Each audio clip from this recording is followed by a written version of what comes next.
Bonjour. À la une de la presse sénégalaise, le khalife général des Mourites, Serigne Mountakha Mbacké, a fait une sortie musclée pour se prononcer sur les cas de meurtre au Sénégal.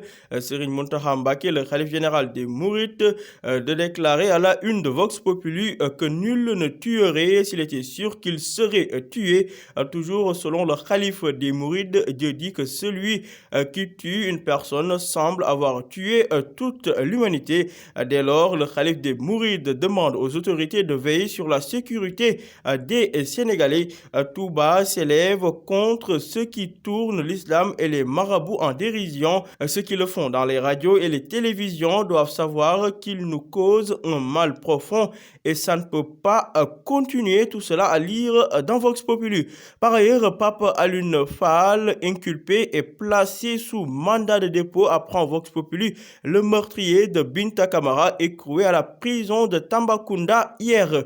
Insécurité permanente dans le Ndoukoumane, rodéo nocturne de bandits en 4-4 à Kaffrine. Il blesse une personne par balle et une autre par arme blanche. Pour ce qui est des affrontements meurtriers lors du passage du candidat Issa Sall à Tambacounda lors de la campagne électorale, la liberté provisoire a été accordée à 11 éléments de la sécurité du PUR. Ils sont poursuivis pour coups et blessures volontaires. Les trois inculpés pour meurtre restent toujours en prison. À la une du journal Enquête, recrudescence de la violence, le discours fort du khalife Serigne Mountakha Mbacké. Si le tueur a prémédité son acte, selon le khalife des Mourides, si le tueur a prémédité son acte, sa sanction suprême est la peine capitale. Nous ne devons pas perdre de vue que toute vie est précieuse. Pour l'affaire Binta Camara, Pape Alioune Fall, le présumé meurtrier, se dirige désormais vers la chambre criminelle.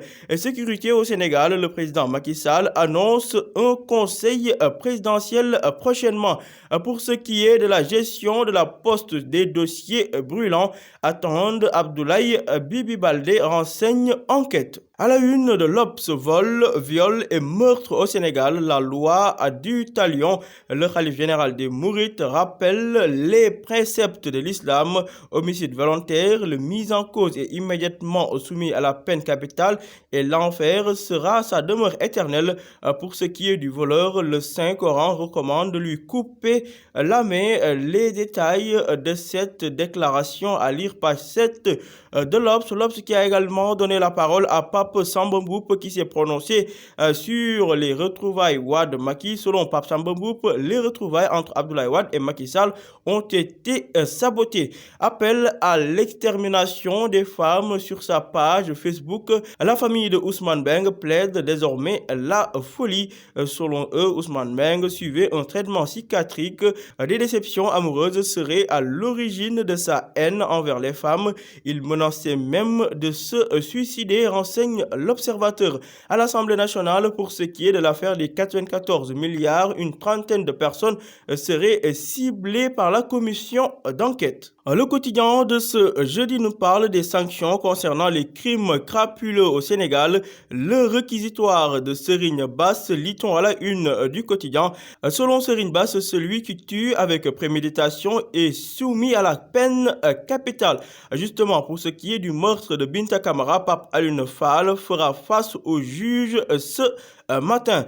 Seydou Diouf, le président de la Fédération sénégalaise de handball, s'est également prononcé à la une du quotidien. Nous avons une équipe pour décrocher la qualification au JO 2020, précise-t-il.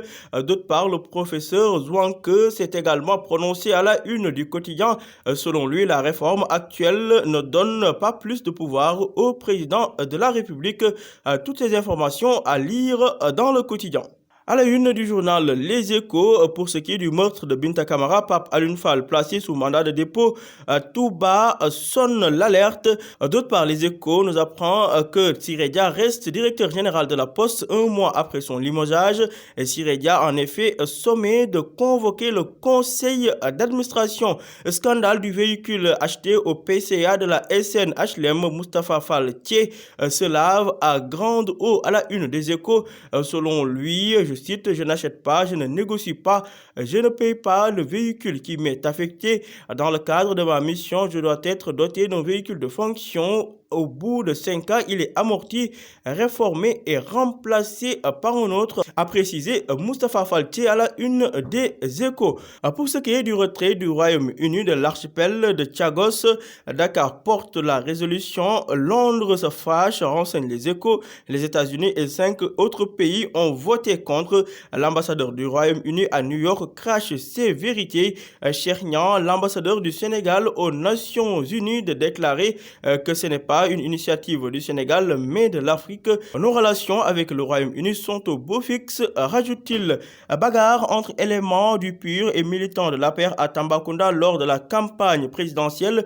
11 éléments de la garde rapprochée du candidat El Hadji Issa Sall recouvrent la liberté. À la une de Libération, pillage de la SGBS, Chérif Sow, l'ancien candidat à la présidentielle d'Étienne Ndiaye, et Wagan Faye Mbaye renvoyés en correctionnel. 644 prêts fictifs pour un butin de 2,970 milliards de francs CFA en cause. Comment une serveuse de la Brioche Dorée qui voulait le visa pour la France a été utilisée pour pomper les caisses. L'agent Tidiane N se prête 20 briques, récupère des prêts frauduleux et prend la fuite.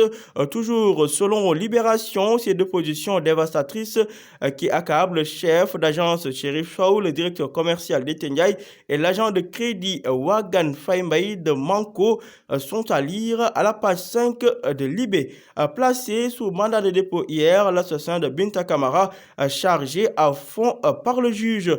Pour ce qui est de l'homme d'affaires libano-sénégalais Zohir Didi, arrêté à Conakry par les services spéciaux, le Libano-sénégalais passe un sale temps, renseigne Libération. Terminons avec du sport. Coupe du monde des U20 en Pologne. Le Sénégal entre en lice ce jeudi et fera face au Tahiti à 16 h, renseigne le journal Stade.